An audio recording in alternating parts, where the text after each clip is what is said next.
Desde mi punto de vista, los medios de comunicación masivos, los grandes medios, han hecho un trabajo deficiente en el cubrimiento del conflicto entre israelíes y palestinos. Y lo digo porque este conflicto tiene unos orígenes históricos que es necesario explicarlos para poder entender lo que está sucediendo allí. No nos han explicado eso los medios de comunicación. Nos han hecho un trabajo muy superficial donde se queda en lo inmediato, en lo de hoy, en el asesinato de miles de personas, de centenares de personas inicialmente en Israel y después miles y miles de personas en Palestina. Pero no hemos podido comprender el conflicto. La audiencia merece trabajos más rigurosos, de mayor profundidad, que nos permitan entender lo que ha sucedido allí y por qué no se ha llegado a una solución pronta a esas diferencias que, como digo, son históricas. Bueno, los medios de comunicación, digamos que pues aquí hablaríamos como de dos bloques de medios de comunicación, que son los medios de comunicación hegemónicos, tradicionales, los grandes medios de comunicación versus los medios de comunicación independientes, ¿cierto?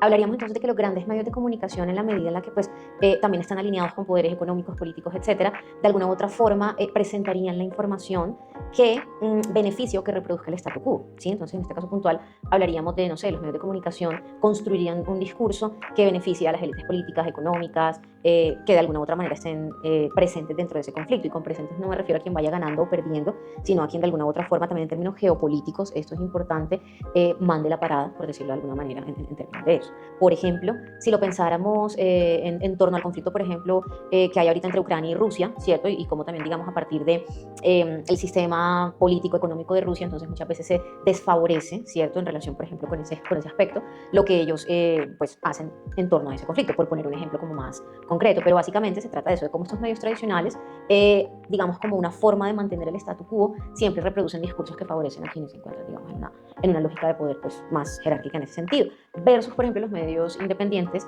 que podrían, eso no necesariamente quiere decir que suceda, podrían mostrar, digamos, el panorama del conflicto desde una perspectiva tal vez mucho más amplia, mucho más crítica, como mostrando de manera más objetiva, porque la objetividad también es cuestionable en el periodismo, lo que sucede en términos pues, de los dos bandos en los conflictos.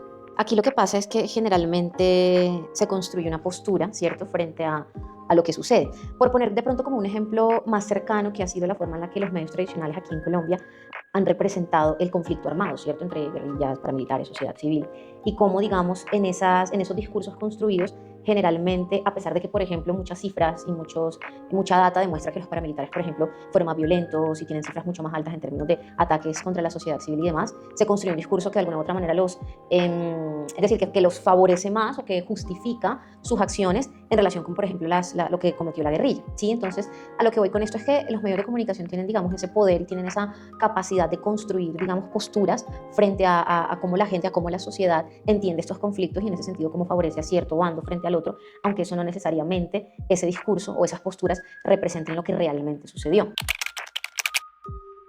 Eso que da para muchas confusiones. Siento que los medios se amañan mucho a los bandos en los que ellos prefieran dar los comunicados. ¿Sí? Por ejemplo, los medios rusos apoyan a Rusia, los medios israelíes apoyan mucho a Israel. También influye mucho quiénes son los que patrocinan los medios. Porque, digamos, hay medios que son específicos de Estados Unidos y presentan noticias que ayudan a Estados Unidos. Y así con todos los países. Pues yo opino que dependiendo de los intereses políticos que tiene cada medio, se da una versión bastante diferente de los hechos. He escuchado medios que están a favor de Israel, o no a favor, pero digamos que blanquean un poco su imagen y no lo condenan tanto. Del mismo modo que he escuchado otros medios que tienden a ser más críticos con las acciones de Israel, pero diría que mayoritariamente he notado, digamos, favor hacia Palestina, incluso cuando intentan blanquear la imagen de Israel. Los medios amarillistas les falta mostrarnos la realidad, porque siento que nos ocultan la mitad de lo que está pasando en realidad en este conflicto.